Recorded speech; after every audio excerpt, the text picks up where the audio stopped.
پھر جھگڑا کھڑا ہو گیا حضور کو دفنانا کدھر ہے؟ جامعہ ترمذی میں حدیث ہے، سیدنا ابوبکر کہتے ہیں کہ میں نے نبی علیہ السلام سے یہ بات سنی تھی کہ اللہ اپنے پیغمبر کو وہیں پہ موت دیتا ہے جو اس کے لیے سب سے پسندیدہ جگہ اللہ کے نزدیک ہوتی ہے، تو حضور کی جو چارپائی ہے نا اس کے نیچے ان کی قبر کھودو، وہاں پہ اللہ نے ان کو موت دی۔ پہلے صحابہ میں رائے نہیں طے ہو رہی تھی کہاں دفنانا ہے۔ پھر سنن نسائی الکبریٰ کے اندر پورا وفات النبی چیپٹر ہے، سنن ابن ماجہ میں بھی موجود ہے کچھ حصہ اس کا۔ پھر لوگوں نے پوچھا کہ نبی علیہ السلام کا جنازہ ہوگا؟ انہوں نے کہا ہاں ہوگا۔ اسی طریقے سے تکبیر کہو اور سورہ فاتحہ اور اس کے بعد درود شریف اور اس طریقے سے 4 تکبیرات پڑھو، لیکن ایک فرق تھا کہ نبی علیہ السلام کو پروٹوکول صحابہ نے دیا ہے کہ آپ کی جو جنازے کی نماز ہے نا وہ جماعت کے ساتھ نہیں ہوئی۔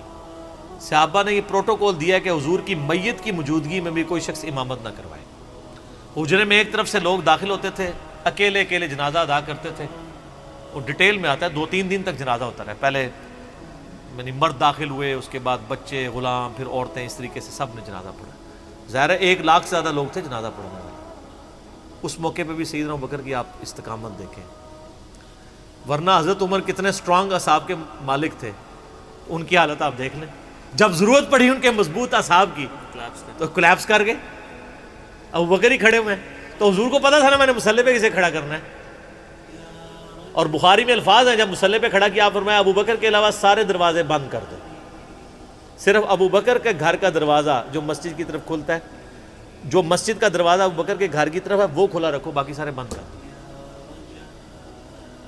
تو نبی علیہ السلام کو یہ پتا تھا کہ کس لیول کا کس بندے کا یعنی ایمان ہے، اس کے اعصاب ہیں۔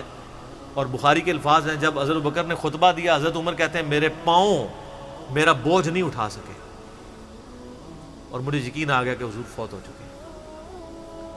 یہاں قرآن و حدیث سن کے کسی کے کان پہ جوں تک نہیں رنگتی، وہاں پہ حضرت ابوبکر کا خطبہ اور آیات سن کے حضرت عمر کہہ رہے ہیں کہ میرے پاؤں میرا بوجھ نہیں اٹھا سکے، کہ یہ تو واقعی یہ تو قرآن کی آیت۔ اور اس میں بخاری مسلم صحیح بخاری میں الفاظ ہیں کئی دن تک ہم جب بھی صحابہ ایک دوسرے کو ملتے تھے تو یہی آیت سنایا کرتے تھے، ما محمد الا رسول قد خلت من قبلہ الرسل افئن مات او قتل انقلبتم علی اعقابکم، کہ محمد تو نہیں مگر ایک رسول، انہیں بھی تو موت آنی ہے، تاکہ ہمیں یہ یقین آ جائے کہ حضور دنیا سے چلے گئے۔